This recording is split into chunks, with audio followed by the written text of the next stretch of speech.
Chapter 1: Incurable Disease and a Peculiar Woman. My name is Yi Chuan, and I just got dumped by my girlfriend. The red exclamation mark on my phone screen glared at me painfully. I stood in the stark white, icy corridor of the City People's Hospital when an old man accidentally stepped on my foot. He even said he mistook it for a bottle. I'm sick, terminally ill at that, penniless, and an orphan, pretty much every negative buff in life stacked against me. I've lost all hope for the future. Living's alright, dying doesn't matter either, but I don't even have the courage to start over. My only asset is a homestead with a decent plot size, but it's located in a remote urban village far from the city center, difficult to rent out, fetching low rents, and selling it would bring a meager price. Worse still, it's the only place I have to call home in this city. I clutched the medical report, shook my head, and left the hospital. Boarding the bus, I found an empty seat and absent-mindedly unlocked my phone when a strange pop-up appeared. World Landlord app installed successfully, risk ignored, just one click, and you'll know. Puzzled, I thought I hadn't visited any shady sites recently. Could even XXX heaven be unsafe? I long pressed the icon to drag it to the trash for uninstallation, but uninstall failed, popped up.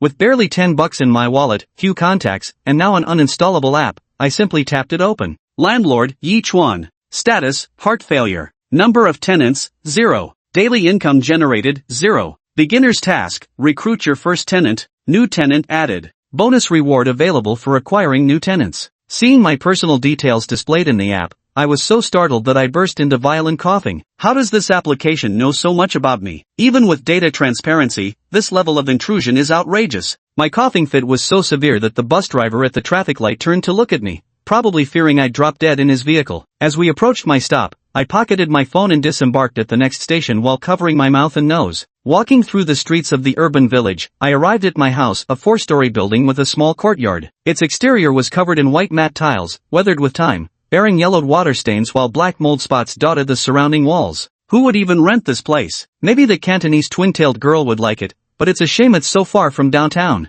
I took out my key and pushed the door open. Buzz, the moment the door swung open, my vision blurred as a cold, gleaming longsword pressed against my neck. The sword wielder was a woman about my height, dressed in a white gown with a cloud-patterned belt cinched at her waist. Her jet-black hair cascaded like a waterfall, her skin porcelain white, and her face so breathtakingly beautiful it left me stunned for several seconds. Are you from the Azure Cloud sect? Tell me, what kind of secret poison did you use to make my strength vanish? Her eyes were icy cold, her body covered in wounds, with traces of blood seeping from the corner of her lips. Impatiently, I knocked the sword blade aside. What Azure Cloud sect? This is my home. Are you in the wrong place? I'm calling the cops. She took a step back, staggered a few times, then, splat, collapsed to the ground, unmoving. I didn't expect her to suddenly fall. First, I glanced behind me to make sure there was no ambush or fraud risk, then crouched down to check on her. Only when I touched her arm did I realize her wounds were bleeding, definitely not special effects makeup. No choice. I had no choice but to pick her up and carry her inside. When she woke up again, I entered the room and saw her sitting on the bed looking at me, so I asked, "You should contact your crew. How come I've never seen you on TV? Can't you just rely on your looks to get famous? Boy idols are quite popular these days." She didn't understand what I was saying and bowed her head to thank me. "Many thanks for your assistance, sir." Seeing how immersed she still was in her role, I waved my hand and said, "Have your crew take you to the hospital for a checkup, and compensate me for my emotional distress too?"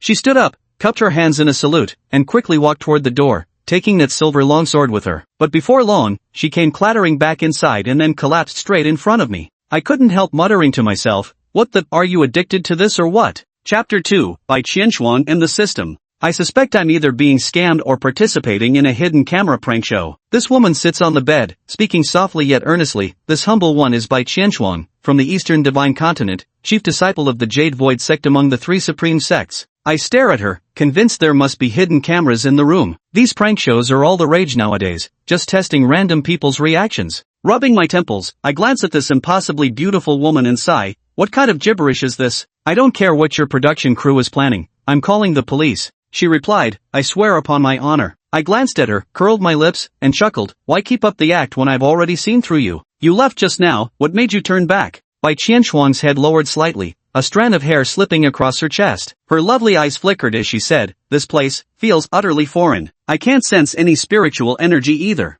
The buildings outside were unfamiliar to her, and my clothing seemed strange in her eyes. Yet, oddly enough, she could read the words agricultural bank credit card on my shirt, though she didn't understand their meaning. The air hung still between us. I reached for my phone to call the police, then hesitated as I took in her figure sitting by the bed, cloaked in blood-stained white robes, bandages wrapped around her wounds, looking utterly fragile and pitiable. I hesitated for a few seconds before deciding to play along with her act. Do you have any way to prove your identity? Her slender fingers moved as she produced an ancient bronze token embroidered with gold from her waist. This is my sex identification badge. I rolled my eyes. I don't need a prop like that. Aren't you a cultivator? Fly for me. She nodded and said, that's only natural. With a smirk, I said, then fly. But she hesitated and replied, this place is too small. I deadpanned, I'm so sorry my home isn't spacious enough for you. I'm not even asking for much, just make that sword float and I'll believe you. Bai Qianchuan's feigned ignorance really left me at a loss for words. We're recording the show right now, should I ramp up the entertainment value? Just hoping this girl will hit it big someday, then toss me a card with a message like, thanks to your show going viral, here's $1 million, spend it however. Don't ever contact me again. With her looks, if she puts in the effort she should manage just fine, she's pulling it off quite convincingly, no flaws or cracks I can spot. But the next second, I froze. Bai Qianchuan was forming hand seals with one hand, and the sword beside her began to glow faintly, levitating. Ha! I snapped out of my daze, hurried over to the flying sword, and waved my hand around the surrounding air to check for invisible strings or props. Then I bent down to inspect the blade, searching for any drone-like mechanisms. As soon as I lowered my head, the glow on the blade vanished, and the sword plummeted, landing squarely on my face. Eek! The metal clattered as it hit the ground, and I clutched my nose. Ow, that really hurt? I immediately turned to Bai Qianchuan, who remained expressionless, her hands resting on her knees, her eyes carrying a hint of innocence. Sorry, I ran out of spiritual power. I stood up warily, thankful it was only the flat of the blade that hit me. Had it been the sharp edge, my face would have been ruined. How did you just do that? Sword control technique, Bai Qianchuan replied. I was momentarily speechless. Could this girl be telling the truth? Was it real or fake? That floating sword defied all logic, no strings, no drone-like mechanism, just hovering on its own. Can you do it again? I asked. Why yes, Bai Qianchuan answered before forming the hand seal again. This time, crimson blood seeped from the corner of her mouth, trickling in thin lines. Wait a minute, you're bleeding? It's nothing. As she spoke, the fallen sword began to tremble, clinking noisily as it struggled to take flight. Nothing my ass. You're bleeding more and more, stop vomiting blood here? Watching her demonstrate sword mastery while spitting blood, I genuinely feared she'd die in my house and quickly called for her to stop. Does the gentleman believe me now? Bai Qianchu wiped the blood from her lips with her sleeve and asked. I do, let's say I do. Though filled with questions, I had no choice but to temporarily accept it. So be it. With that, Bai Qianchu's head drooped, and she collapsed motionless onto the bed. Seriously? You passed out again? What kind of mess is this? I settled Bai Qianchuan on the bed, wiping her face clean with a warm towel. She was still unconscious, but there shouldn't be any life-threatening danger. I didn't plan to call an ambulance either. Firstly, I didn't have the money, and secondly, I somewhat believed what she said. If I sent her to the hospital and they discovered something unusual about her, getting her dissected in some research facility would be troublesome. As I stood there pondering what to do next, my phone suddenly vibrated with a notification pop-up. New tenant discovered. Bai Qianchuan, head disciple of the Jade Void sect from the heavenly profound continent, innate Tao body. In her previous life she was the supreme empress who chose reincarnation after being betrayed. Tenant quality, A grade. Daily income after tenant moves in, 2,000 yuan. Chance to obtain character-related items. Note, affection level effects reward ceiling. Current rewards are initial values. I narrowed my eyes. Could this be not a hallucination, but a system? As long as this girl stays here, there's a daily reward of 2,000 yuan, so isn't she just like a sunburst sunflower? My glance toward Bai Qianchuan shifted. 2,000 a day means 60,000 a month. Even if zombies came knocking, I'd be brave enough to tear them apart with my bare hands. I couldn't help but pull out a calculator to crunch the numbers. Just then, Bai Qianchuan on the bed suddenly let out a soft whimper. Her brows furrowed slightly, and a clear teardrop slid from the corner of her eye, blooming into a plum blossom-like damp stain on the pillow. She murmured, Mother, Master. Then she curled up slightly, like a helpless kitten abandoned on a street corner. My smirk froze, fading into quietness as I watched her calmly. I reached out, using the clean part of the warm towel to wipe away her tears, tucked her in properly, then stood up and left the room. Outside was a cracked cement and brick ground, with moss and weeds growing through the crevices, the still damp surface emitting a musty, moldy odor. After all, this was an urban village, a narrow lane where the pavement was basically maintained by residents themselves. Functional was good enough. I walked to the corner at the end, where a sparsely populated street lined with scattered shops began. I walked straight into a clothing store. Inside, clothes were haphazardly piled on tables, many hung on metal racks too. Quantity was clearly the selling point. Hey, what brings our Chuan here today? An old lady came forward with a cheerful grin. Auntie, do you have any cheap clothes here? I asked, pulling my gaze away from the garments. What kind of question is that? None of my clothes are expensive here. Do you have any women's outfits for 10 yuan? The moment I finished speaking, the auntie made a face of disdain. No way, young man, 10 yuan won't even cover my costs. And why would a grown guy like you buy women's clothes anyway? Then, as if something dawned on her, she added, oh, I get it, you're into that trendy cross-dressing live streaming thing lately, right? Me? Cross-dress? No way, it's for someone else. I kept a straight face, recalling my failed attempt at cross-dressing live streams that didn't earn me a single cent. What, found yourself a young girlfriend? Auntie started gossiping, that little Luo she has taken a fancy to you? No way. She's the school beauty, could she really fancy you? The Luo she mentioned was my childhood sweetheart who lived on this street. We'd grown up together under everyone's watchful eyes. Right, she doesn't fancy me, so I hooked up with another pretty girl instead, I said lazily. Auntie burst out laughing at that and gave my shoulder a hard slap, the sound echoing sharply. What's so funny? Nothing, just suddenly remembered something hilarious, Auntie replied before turning to fish out a black dress from a pile of clothes and stuffing it into a paper bag. $10. Here. I pulled out the last bill from my wallet and handed it to her. Noticing a red bag filled with fruits and vegetables on the table nearby, I picked up a tomato. Auntie, you selling groceries now too? Can I have a tomato? She immediately glared. Taking food and swiping more? Already swiped. Go on, take the eggs too. Satisfied, I left the shop with the tomatoes, eggs, and clothes, tossing back a parting line. Auntie, wait till I strike it rich. TCH, talk to me after you graduate. Back in the house, Bai Qianquan woke up, staring at the unfamiliar ceiling before sitting up. This isn't the Tianxian continent. There's no spiritual energy here. Bai Qianquan felt her nearly depleted spiritual power, her gem-like eyes clouded with melancholy. Without recovering her strength, she would be unable to avenge her mother and master. Moreover, the man from earlier seemed to want to drive her away. Bai Qianquan staggered to her feet, thinking it best to leave and not involve others. Just as she struggled to lift her sword and prepare to exit the room, a crisp snap sounded right as I walked in. At a glance, I spotted the unsteady Bai Qianquan swaying on her feet. Hey, what are you doing? Lie back down at once. My apologies for troubling you. No trouble at all. You may stay here for the rest of your life, or rather, that would be ideal. Seeing my cash cow about to topple again, I quickly reached out to steady Bai Qianquan. Whether it was the contact with her body or something else, she shuddered and forcefully pulled away from my grasp. I can manage on my own. She sat back down on the edge of the bed, cradling her spirit sword, and looked up at me with a puzzled expression. Sir, do you wish for me to stay? It was baffling. Just moments ago, he had seemed eager to shoo her away, so why this sudden change in attitude? You should stay here to recover from your injuries, I said. I can rent a room to you. Rent? Bai Qianquan's tone cooled slightly at the words. I lost my storage pouch. I have nothing on me now, except this sword.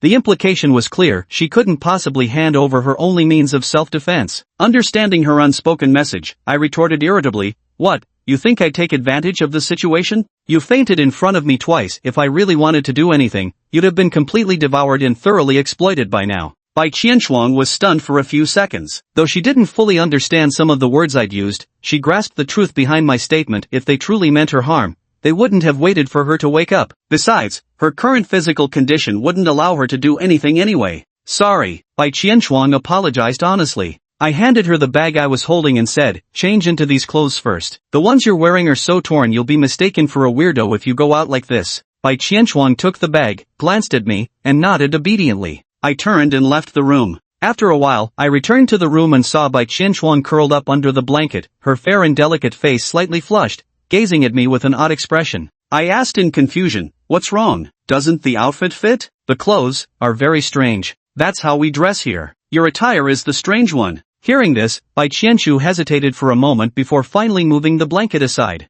The girl wore a black spaghetti strap dress, her pale thighs strikingly visible. With one hand pressing down her skirt, she stared at me shyly. That pretty sight stunned me for several seconds. Wait, was this really the style of dress that Auntie gave you? This dress looked more like a nightgown, and with its lace trim to boot. Seeing Bai Qianchu's lovely figure, I couldn't tear my eyes away. Glancing at beauty shows respect, and lingering gaze is just continuous respect, right? Of course, I didn't have the nerve to keep staring. The moment Bai Qianquan abruptly grabbed the blanket beside her to cover herself, I quickly pulled out a contract with a rustle of paper and said, Oi, girl, let's make a deal. Bai Qianquan looked at me with bewilderment. I explained the rental situation to her but omitted the part about the software and system on my phone. For one, she might not even understand, and secondly, these things shouldn't be casually discussed with others. Unexpectedly, Bai Qianquan shook her head and refused. There's no need for renting. I won't be staying here for long. What? I panicked, seriously so frantic I wanted to roll around on the ground. System, is this cash cow about to run away? What do you mean she won't stay here for long?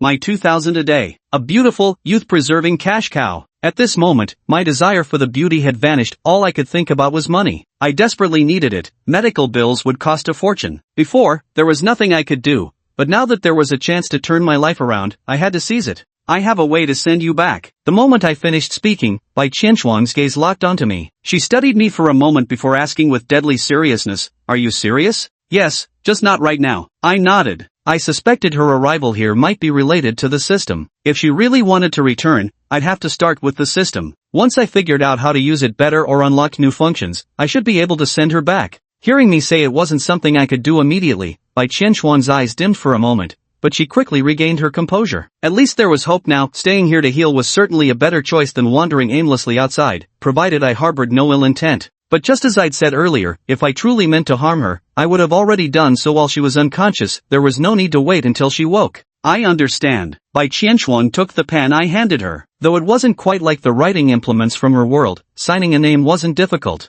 Under my expectant gaze, she signed her name ***, Bai Qianshuang, ***. The moment I signed, my phone vibrated. I picked it up immediately and saw, "New tenant, Bai Qianshuang has successfully moved in. First day's earnings have been deposited. China Agricultural Bank, your account ending with 4399 completed a UnionPay deposit transaction for 2000.00 at 1724 on June 22. Current balance, 2003.10. Tenant, Bai Qianshuang. Strength, early stage golden core. Status, injured, reincarnation memories not awakened. Daily earnings, 2000, with a chance to obtain cultivation type items. Daily points earned, 10. Plot 1, unlocked. Plot 2, locked. Plot 3, locked. Please work hard to increase your favorability. At this moment, White Frost's chibi avatar appeared on the tenant interface, tiny and quite adorable. Yes, I whispered excitedly under my breath. White Frost looked utterly puzzled, probably thinking, so what if I died? Was that really worth getting so excited about? Perfect, I'll go cook us a couple of dishes. You stay right here. I gestured for her to rest on the bed while I went to prepare the meal. A patient needs proper nourishment to regain strength. Oh, Bai Qianshuang nodded, yet somehow she seemed to feel slightly taken advantage of. After a while, I returned to the room carrying a plate of stir-fried tomatoes and eggs alongside a dish of greens. Here, you must be hungry, have some, I said. Bai Qianshuang shook her head at the meal. We cultivators have long since forsaken mortal food. Our purified bodies commune with the spiritual energy of heaven and earth. We don't consume earthly grains. The very next second, her stomach let out a loud growl. We both fell into awkward silence. I may not understand immortal cultivation, I handed her chopsticks, but doesn't this world lack spiritual energy? When you could absorb chi to replenish yourself, you didn't need food, but now you must eat, right? Surely even immortals must obey the law of energy conservation? Bai Qianshuang didn't say anything. She also understood that if she couldn't continuously absorb spiritual energy, not only would her spiritual power remain unreplenished, but even moving would become difficult. Another series of rumbling sounds echoed, particularly noticeable in the quiet room. With reddened ears, Bai Qianshuang took the chopsticks and sat by the chair, nibbling her food in small bites. It's delicious, Bai Qianshuang exclaimed after taking a bite of the scrambled eggs with tomatoes, surprised by the sweet and sour flavor. Of course it tastes good when it's free, right? I said with a chuckle. By the way, what do you all eat while cultivating? Immortal fruits? Heavenly treasures, Bai Qianshuang said. The taste might not be very pleasant. That's quite hard to come by. Here, have some greens, I added MSG. Perhaps due to her injuries and depleted spiritual energy, Bai Qianshuang developed quite an appetite after starting to eat. Though she took small bites, she ate rather quickly, finishing half a bowl of rice in no time. I observed her from the side. Her eyelashes were long, and beneath her strikingly beautiful eyes lay a single teardrop mole. Far from marring her near-perfect features, it only enhanced her charm. She was truly stunning, with an ethereal, otherworldly aura. Your Excellency, is there something puzzling you? Bai Qianshuang, keenly perceptive, noticed I was looking at her. No, I just rarely see such a beautiful girl, couldn't help taking another look, I admitted with an honest smile. Beautiful, Bai Qianshuang said. Among her peers, cultivators were expected to purge impurity and purify themselves. Features like hers were rather common. Still, she seemed quite pleased by my blunt compliment about her looks, her ears turning red as she buried her face in her meal. Oh right, I forgot to introduce myself, I'm Yi Chuan. Yi Chuan. Yes. Bai Qianshuang quietly memorized the name. After finishing the meal, I cleaned up while Bai Qianshuang hesitated for a moment before asking, Yi Chuan, are you alright? What do you mean by alright or not? Bai Qianshuang asked. Your grandpa died, Why are you so happy? Ha, I was momentarily stunned. My grandpa died long ago. After clearing up the misunderstanding about my grandpa's death and watching Bai Qianchuang nod in confusion, I realized I needed to teach her some basic knowledge for surviving in this society. But figuring out where to start had me stumped. Should I begin with the 5,000 years of Hua Nation's history? No, maybe start with Pango separating heaven and earth, Neza stirring the sea, havoc in heaven? But before I could even finish explaining Niwa creating humans, Bai Qianchuang was already nodding off, her eyes struggling to stay open, long eyelashes fluttering faintly. Eventually, her head tilted sideways and came to rest on my shoulder. Feeling the weight on my shoulder, I stayed silent for a few seconds, listening to her steady breathing. It wasn't hard to tell she was exhausted, probably hunted for a long time without rest. I tilted my head slightly. A faint fragrance drifted from her hair, and from my angle, I could see generous glimpses down her collar.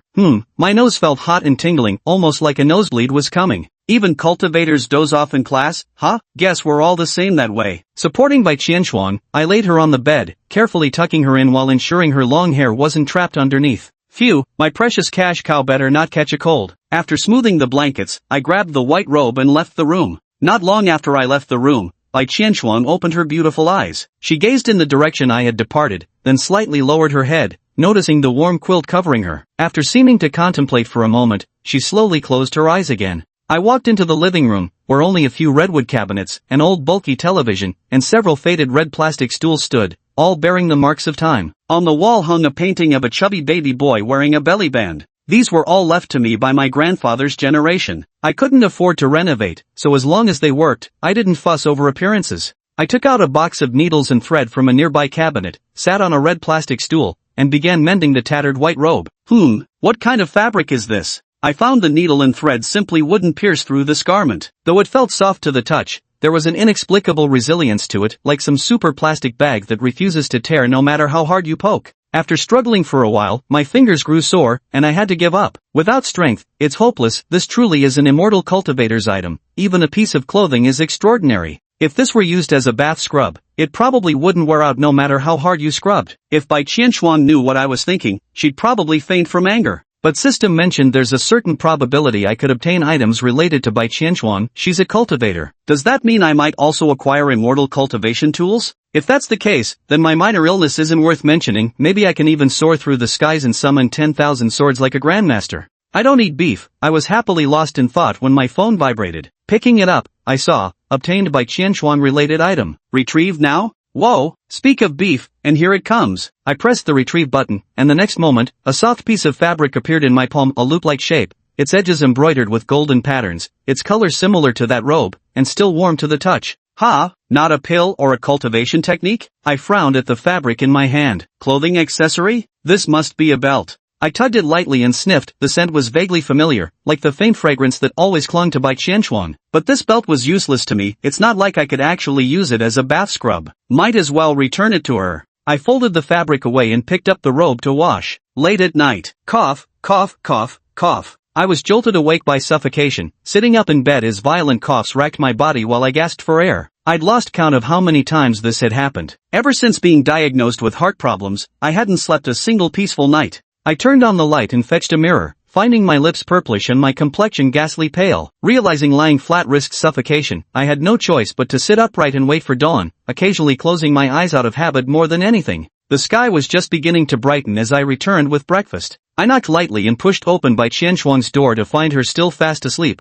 her body curled up. This must be her preferred sleeping position. I set down the breakfast, along with the robe and sash I'd washed yesterday, neatly arranged on the table. After completing these tasks, I glanced at my phone. China Agricultural Bank, your account ending in 4399 received a UnionPay transfer of 2000.00 at midnight on June 23. Available balance, 4003.10. Today's payment had arrived, though unfortunately there was nothing related to Bai Qianchuang. I really hoped it wouldn't be more clothes. Something like elixirs or cultivation techniques would be far more useful. My gaze grew slightly more fervent as I looked at her, and I hurriedly pulled the blanket over her. Perhaps sensing someone in the room, Bai Qianchuang drowsily opened her eyes and noticed me standing by the bed. Good morning. I've prepared breakfast for you. Eat when you're hungry. I smiled and said, I still have to go to school later. To the academy? Bai Qianchuang sat up, her bangs falling loose, some sticking to her lips as she slightly tilted her chin. Her eyes looked lazy, both innocent and alluring. Tomorrow's the weekend, and I'll teach you a lot of things then. I thought to myself, she has much to learn to live in this society. After some consideration last night, I decided not to start with history. It would be more practical for her to first master using a phone and a washing machine. After briefly reminding her, I left the room, leaving Bai Qianxuan alone in a daze. Bai Qianxuan sat on the bed for a long while, her gaze lingering on the breakfast and then noticing the neatly folded clothes. Perhaps unused to wearing lace camisole pajamas, she reached out to change back into her clothes, but her fair fingers froze mid-air. Because she caught sight of the white fabric on the robe, she instinctively clasped her other hand to her chest. Why you, lecher? School is nice, but I don't want to go. The youngsters there are basking in their youth, while I'm stuck worrying about my next meal and where to scrounge up some cash. My phone is still the old Bloomy from 7 or 8 years ago, bought for $70 from a second-hand shop. Enjoying youth is too extravagant for me. I once thought about quietly dying like a sewer rat, starving or succumbing to illness, either would do. But now, such thoughts have long been thrown to the back of my mind. With 2,000 a day, I no longer worry about meals, and if I could obtain items like elixirs, perhaps even my terminal illness could be cured. As long as Bai Qianxuan doesn't run off, that's fine. Wait, she wouldn't actually run, right? Just as I was feeling unsure, I heard the patter of footsteps and felt an elbow nudge my arm. Hee, good morning, Chuan. The voice was crisp and lively, like silver bells. I turned to see Luoxi, the ponytailed girl, dressed in the same school uniform as me. Her long, straight legs moved with light steps, her high ponytail swaying with each stride. Good morning, Luo, the beauty, I said. Glad to see you're still alive. Shut your mouth. Dad will outlive you by centuries. Luoxi playfully stuck out her tongue and leaned in, her lively eyes twinkling. Why do you look so exhausted? Did you have a self-service session last night? Yep, using you as material, I replied. The moment the words left my mouth, her petite fist landed a gentle punch on my arm. We grew up together since childhood. After a few light-hearted exchanges, I suddenly remembered something and picked up my phone to transfer 1,000 yuan to Luoxi. Here's the 1,000 I owed you. Time to settle up. When she received the money, Luoxi was surprised. It was a debt I owed her from the time I couldn't afford tuition fees. Knowing my situation, she couldn't understand how I suddenly had the money to repay her. Luoxi hesitated and asked, so, you sold it? Actually, I found a sugar mommy, I said with a straight face. Luoxi clearly didn't believe it, lowering her head slightly, those flickering eyes seeming to say, go on, keep spinning your tail, I'm listening. I've rented out my place, so I'll pay you back as soon as I get the rent, I grumbled. No way, how much did you get? Luoxi sounded shocked. Many apartments in my area were up for lease, but mine was in an average location with mediocre quality, making it notoriously hard to rent. 2,000. Wow. Luoxi let out a gasp of surprise. I wasn't about to tell her it was 2,000 per day. She'd definitely get suspicious if I did. Luoxi looked at the transfer in her phone, didn't accept it, shook her head, and pushed it back to me. I won't take it for now. You should keep this money yourself. Why? I was taken aback. Actually, Luoxi's family circumstances weren't great either. Her parents were divorced, her mother had remarried but was confined to bed due to paralysis, and they relied on her stepfather's street stall earnings. Counting on it, she's slightly better off than me. This orphan, at least she has someone to lean on. You're even poorer than I am. If you ever lose hope and restart your life one day, Daddy here would be heartbroken.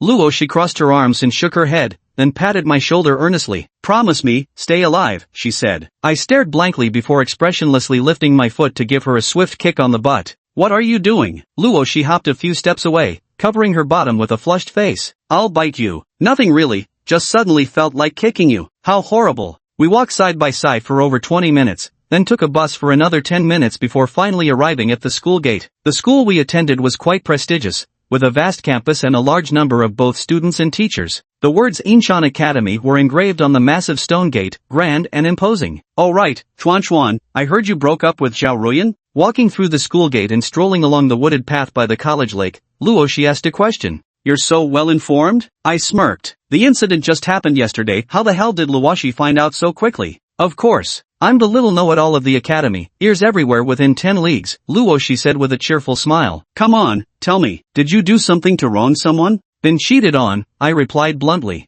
Luoxi froze for a moment, her cheerful expression stiffening for a few seconds before indignation took over. How could this happen? If you don't love someone anymore, you should break up properly. This is just too cruel, isn't it? Come on, I'll take you to confront her. With that, Luoxi grabbed my hand and strode toward the classroom. Forget it. It's all in the past. I shook my head. How could she do this? She betrayed your sincere feelings? Luoxi exclaimed urgently. I wasn't even being sincere, I pouted. I was just taking advantage of her treating me to meals every day, saved me money on food. Luoxi wore a puzzled expression. Now that the free meal card is gone, well, it's a bit of a shame, but there's no need to be upset, it's not like I cared much anyway. I shrugged, putting on a nonchalant act. After speaking, I noticed Luoshi had been staring at me the whole time. Puzzled, I asked, "What?" "You're lying," Luoshi said earnestly. I rolled my eyes, "Ghost my ass." Luoshi let go of her hand, studied my expression, and said, "Are you about to cry? I can lend you a shoulder." I glanced at it. "Too big, I'm afraid of suffocating."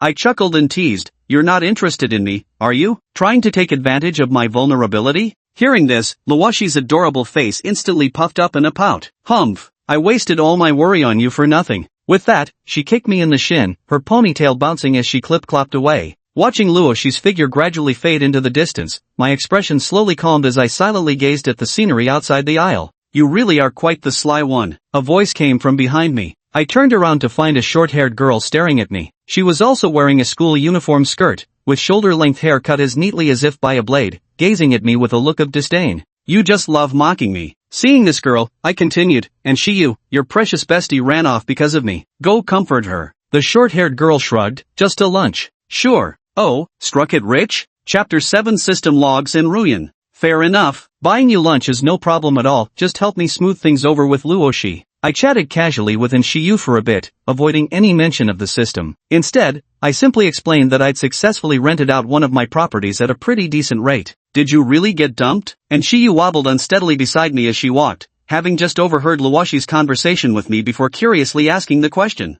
"Otherwise," I replied to her. "Indeed, a man whose only merit is his face." Shiyu nodded in agreement. In her eyes, my sole redeeming quality was my looks. "Oh wait, I can cook pretty well too." Both she and Luoshi had tasted my dishes. I tugged at the corner of my mouth and said, "Your big brother here is so handsome and single, why don't I give you a bargain? Just treat me to meals every day." "TSK, but I have a boyfriend," Shiyu said, hands in her pockets. "Who?" I was a bit surprised. With such a terrible temperament, could this guy actually have a partner? Top of the class. I seem to recognize that man, yet I'm puzzled. Doesn't he already have a girlfriend? And wasn't she some rich young lady? I'm the other woman. Sometimes I really can't wrap my head around Shiyu's train of thought, even though we've known each other since middle school. Walking back to the classroom while chatting side by side with the girl, I immediately spotted Luoshi sitting at her desk preparing her textbooks. The moment our eyes met, she stuck her tongue out at me and then turned her head away, ignoring me. She really was upset. There weren't many people in the classroom at the moment. I sat down, took out my phone, opened the Universal Landlord app, and directly entered Bai Qianshuang's room. In the room model, a chibi-style Bai Qianshuang was currently sitting cross-legged on the bed, her big eyes blinking adorably. In the corner, I noticed there was a log recording recent occurrences. Bai Qianshuang practiced for a while until she grew hungry. Bai Qianshuang cultivated for a while, but felt even hungrier than before. Bai Qianshu restrains her desires and focuses on cultivation. Bai Qianshuang embarks on 6 routes of purification. Bai Qianshuang polished off all the breakfast on the table. Bai Qianshuang is still hungry. I'm speechless. If you're hungry, just eat properly. Bai Qianshuang's appetite truly took me by surprise. Maybe it's because her body consumes so much energy, and without spiritual power to replenish it, she gets hungrier more easily? Obtained Bai Qianshuang related item. Retrieve it now? At this moment, a pop-up window appeared. I was a bit surprised to receive an item related to Bai Qianshuang today and wanted to test what would happen if I didn't retrieve it. After pressing the no button on my phone, I noticed a backpack icon appeared. As I tapped no, a golden pill materialized inside it. My eyes lit up. Could this be medicine for curing illness? I tapped, and the details window popped up on the screen. Item, Tiger Power Pill. Common grade elixir, consuming 1 permanently increases strength, repeated consumption diminishes effects. Note, increasing Bai Qianshuang's favorability can unlock rarer related items. Seeing it wasn't medicine for treating illnesses, I felt a slight disappointment, but the inscription claiming it permanently enhanced physical strength made it vastly superior to yesterday's belt at least. I reached into my backpack and retrieved a golden pill that settled in my palm, emanating a faint medicinal fragrance. I popped the pill into my mouth, and an indescribably peculiar stench emerged like kitchen waste left rotting for a week. But soon that odor transformed into a faint medicinal fragrance, dissolving into a warm current that flooded through my entire body. Crack! I stretched my arms, unsure just how much the so-called increase in strength would amount to, then glanced at the short-haired girl not far away. Oi Xiaoyu, lift this for me. Not interested.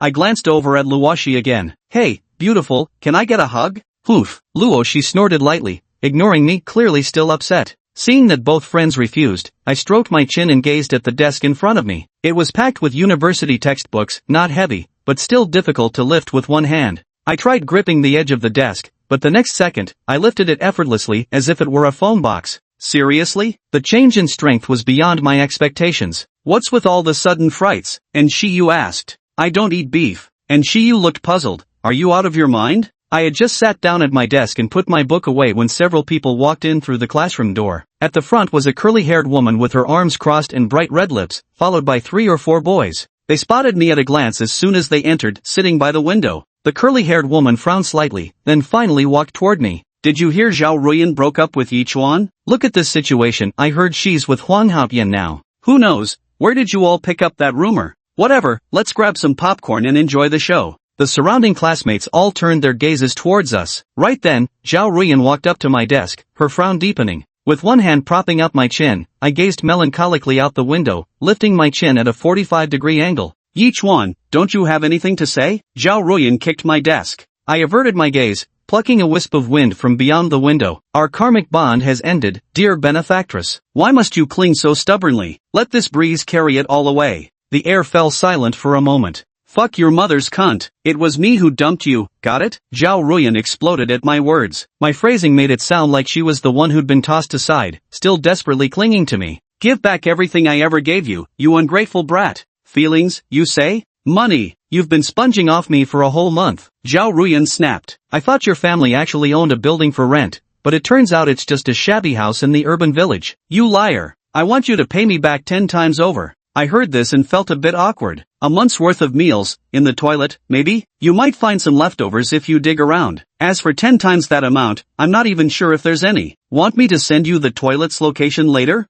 Zhao Ruyan's fists clenched in anger. At that moment, a familiar ponytail scented with shampoo blocked my path. Luoshi shielded me, her gaze fixed directly on Zhao Ruyan and the others. Zhao Ruyan, your intentions in approaching Chuan from the start weren't pure either. How can you accuse him of deceiving you? And hasn't Chuan treated you well too, running all sorts of errands, doing tasks, and writing reports for you? You having an affair is the most unforgivable thing, Luoshi said. I don't care. Luoshi, get the hell away from me. Chapter 8, Little Brother, have a smoke. Exactly. A tenfold compensation is just too much. How could someone both cheat and demand money back from their ex-boyfriend? Zhao Ruyan from Class 1A of Business Administration. How could you do such a thing? Yi Chuan stood behind Luoshi, placing his hands on her shoulders, also raising his voice in a shout. His tone was deliberately pitched high, probably loud enough for the neighboring class to hear. To be precise, probably everyone in the entire hallway could hear it. You? Zhao Ruyan widened her eyes, utterly unable to imagine that Yi Chuan could be so shameless as to shout such a thing out loud. Her fists clenched, her face flushed crimson, and her curly hair trembled with fury. Getting red hot, losing his cool. Yi Chuan, this isn't called cheating, I'm pursuing greater happiness. Who are you to block my upward path?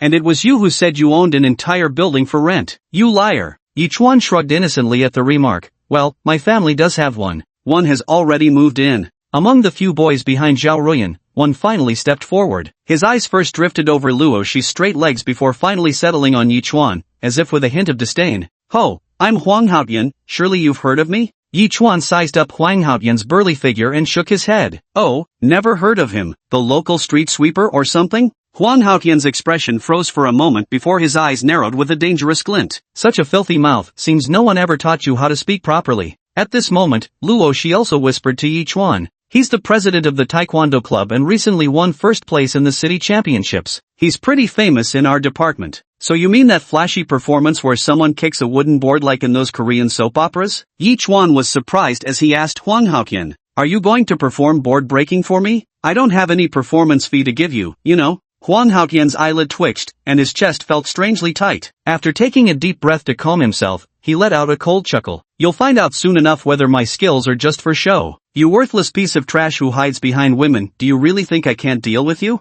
Come to the rooftop now, or neither you nor this girl will leave the school after class. Us brothers will give you all the special treatment you deserve. With that, Huang Haotian unabashedly ran his gaze across Luoshi's face, seemingly surprised by her beauty.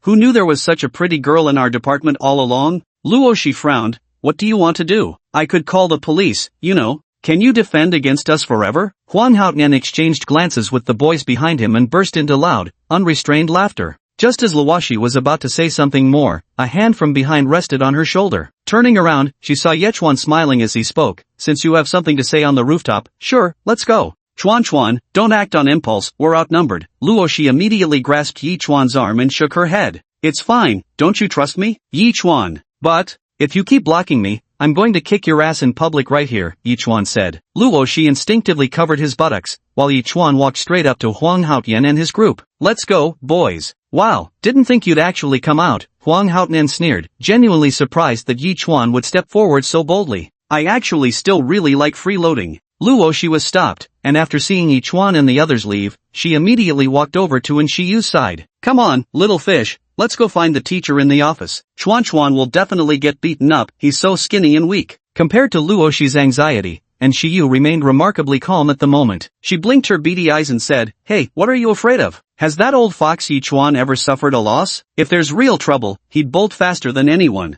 No way. Luo Shi grabbed Shiyu's hand and ran. Slow down, you're gonna rip my collar. And Shiyu let out a fish-like yelp as she was dragged away. The wind on the rooftop was quite strong. The wind howled, making their clothes flap wildly. After the men brought Yichuan to the rooftop, Huang Haotian pulled a lighter from his pocket. With a crisp click, he lit a cigarette for himself and go and bolt the door from the inside. Before the men around him could react, Yichuan turned and locked the door with a loud clang. This scene actually made the boys pause for a moment. Was she really this considerate? Even Huang Haotian was stunned for a moment. Then, taking a drag from his cigarette, he grinned. Should I say you're truly foolish, he asked, or just pretending to be? You locked yourself inside? It's better to close the door if we're going to talk about something, Yichuan said with a smile. Ha ha ha, did you really think I'd let that girl go just because you did this? I've got my eyes on her. Huang Haotian stepped up to Yichuan and slapped him across the face. Dumbass. But the next second, he found his wrist seized as if clamped by a vice. Huang Haotian tried to pull his hand back, only to discover the grip on him was terrifyingly strong. He stared at Yichuan in startled disbelief. You, let go. But before he could finish speaking, a sharp pain erupted in his abdomen. Yichuan delivered an emotionless punch to his stomach, then swiftly followed with a brutal strike to his chin. With a muffled groan, Huang Haotian collapsed to the ground and began convulsing. It happened so fast that before the surrounding boys could react, Huang Haotian was already brought down by Yichuan. Fuck him. Several boys charged forward, yet Yichuan showed not the slightest fear, effortlessly knocking them all down in just a few moves. Seeing Huang Haotian and his companions sprawled on the ground, groaning in pain, Yichuan merely remarked with calm indifference, all flash and no substance. I told you your fancy moves were worthless, but you wouldn't listen. Even without relying on that pill, Yichuan was confident he could take them down, it just wouldn't be quite as effortless. He walked up to Huang Haotian, then bent down to pick up the cigarette from the floor. Put, a quick blow, and the ember glowed a little brighter. Yichuan didn't take a drag. Instead, he pressed the lit cigarette against Huang Haotian's crotch. After burning a hole through the pants amidst the man's howls of pain, he flipped the cigarette around and shoved it in. Here you go, buddy, have a smoke. After finishing all this, Yichuan only felt his throat itch, unable to hold back a violent coughing fit. Cough, cough, cough, cough, cough, cough, cough, cough, cough, cough. Yichuan opened the door to leave, only to hear the sound of hurried footsteps. To his surprise, he discovered Luo Shi had actually brought their teacher here. Chuan, are you okay? Seeing Yichuan coughing violently, Luo Shi immediately stepped forward to support him. What's going on? The teacher also demanded, but upon seeing several people lying on the ground, he was momentarily stunned, especially when he noticed Huang Haotian sprawled out with that cigarette in his underwear inexplicably pointing skyward. The scene was indescribably eerie. Cough, cough, cough. Yichuan's face was pale. Huang Haotian insisted on showing us his little brother's smoking skills. We didn't want to watch, but he beat us up when we refused. Chapter 9, Electronic Pet. When the teacher came up to the rooftop, he was also a bit stunned. Though he wasn't the homeroom teacher for Class A, he recognized Huang Haotian lying on the ground, taking a drag from his little brother's cigarette. First glancing at the other burly men, then looking at Yichuan who was coughing as if suffering from consumption, the teacher couldn't help but instinctively believe what Yichuan had said. Is it really that wild? The teacher murmured to himself. Despite having decades of experience in the profession, he'd rarely witnessed anything so utterly shocking. Almost instinctively, his concern turned toward Yichuan. Are you okay, classmate? And no, it's nothing, woo-woo. Yichuan immediately sniffled, burying his head into Luo Shi's shoulder like a child whose eyes had been stung by something spicy, while Luo Shi very cooperatively patted the back of his head with her soft little hand. It's okay, it's okay. At that very moment, Huang Haotian seemed to regain his composure, struggling to rise as though mustering every last ounce of strength in his body. You full of shit. He propped himself up, the cigarette but his buddy was smoking still glowing with embers in the rooftop wind, leaving the group exchanging bewildered glances. It was clearly him who took down all four of us, even pressed a cigarette butt on my bro, damn it, hurts like hell. Huang Haotian pulled out the cigarette butt, then pointed at Yichuan, whose face was full of grievance. He's saying all my lines? But as Huang Haotian finished speaking, the others looked at him with peculiar expressions in their eyes. Even Zhao Ruyan, who had followed him, wore an odd expression, as if questioning what kind of avant-garde performance he was putting on. Why are you all staring at me like that? Ow, damn, it hurts like hell. Huang Haotian groaned, clutching his stomach in pain. So you're saying he took down all 4 of you by himself? The teacher gestured towards Yichuan standing nearby, who obligingly coughed in response, his sickly pale complexion making him look like someone gravely ill. Yes, it is. Weren't you supposed to be the ace members of the Taekwondo club? Getting knocked down by such a scrawny guy? The teacher wore an expression that clearly said, are you joking with me? He was even convinced that this Huang Haotian was playing some kind of twisted game, and when caught, tried to shift the blame onto Yichuan. Huang Haotian was also taken aback for a moment. Right. What right does he have to knock us all down? I'm a city-level Taekwondo champion, you know. Huang Haotian was suddenly filled with doubt. Had everything he learned been nothing but flashy moves? A group of them couldn't even hold a candle to that scrawny guy in a fight. The physical pain paled in comparison to the shattering of his Taoist heart at this moment. Huang Haotian stammered, unable to articulate his thoughts. But how? Why him? That's enough. All of you come with me to the office. The teacher finally lost her temper. Bullying classmates is bad enough, but to use such a shoddy excuse on top of it.